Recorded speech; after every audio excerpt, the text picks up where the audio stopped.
It's a beautiful question because I have not been asked that question before. So thank you, Sangeeta. You see, the Vahaka is not separate from Prana. The Vayus are not separate from Prana. The Vahana, the Vana are not separate from Prana. All of them are manifestations of Prana. So Prana is the root. Okay, first point, Prana is the root. Now the Prana Vayu is a flow of Prana fulfilling a certain physiological function.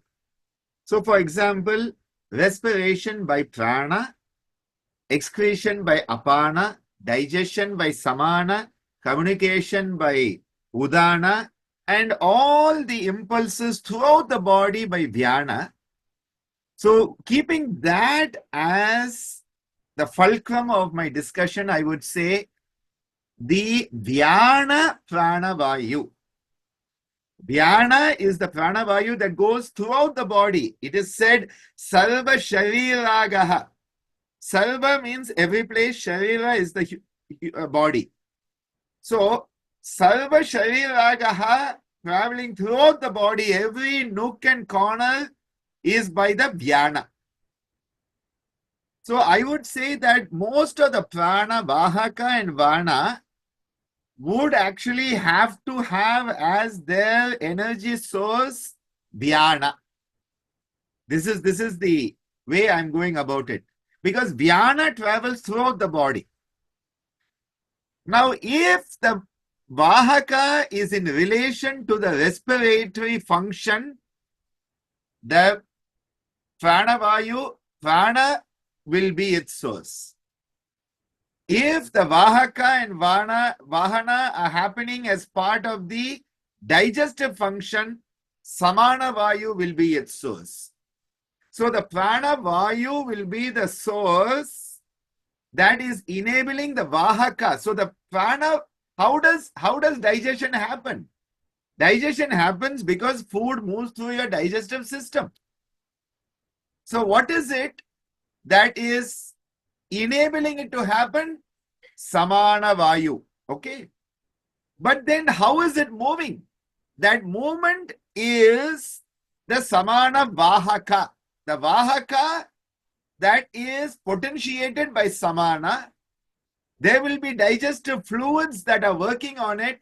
They will be the Vahanas, which are the Samana Vahanas. And it is related to the Manipura Chakra, where there will be the Vana, which is a Samana Vana.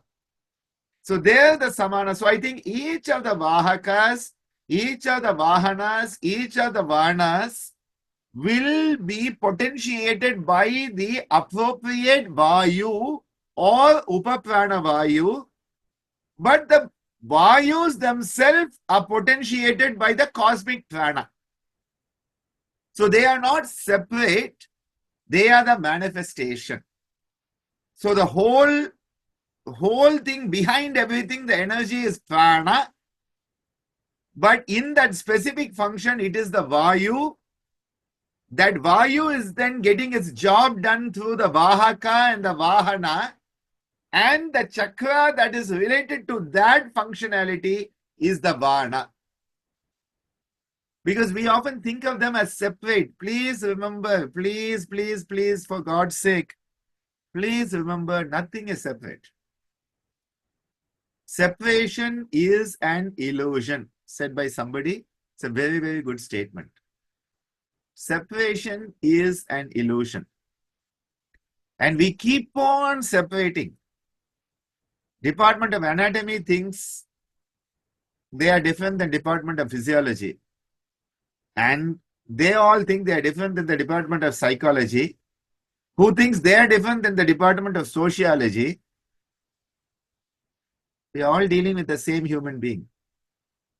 And this is where we are breaking things down in order to understand them better, but never ever lose track that it is all of the whole person. That is why Swamiji's stress on holistic perspective and spelled with a W. I know Sangeeta disagrees with that because she says in Latin, holos means already complete. But Swamiji used to say, when you say holistic with an H, it means you are filled with holes. And so he never liked that. He always wanted to spell holistic with a W. And this is why in places where it's not understood, I keep on saying the whole person or the wholesome. If you say whole person, wholesome, you have to use the W. So it's easier that way. A wholesome medicine, a whole person medical approach, whole person approach to therapy. So thank you for that. But the Vahaka, the Vahana, the Vanas are not separate. They are just the methods of implementation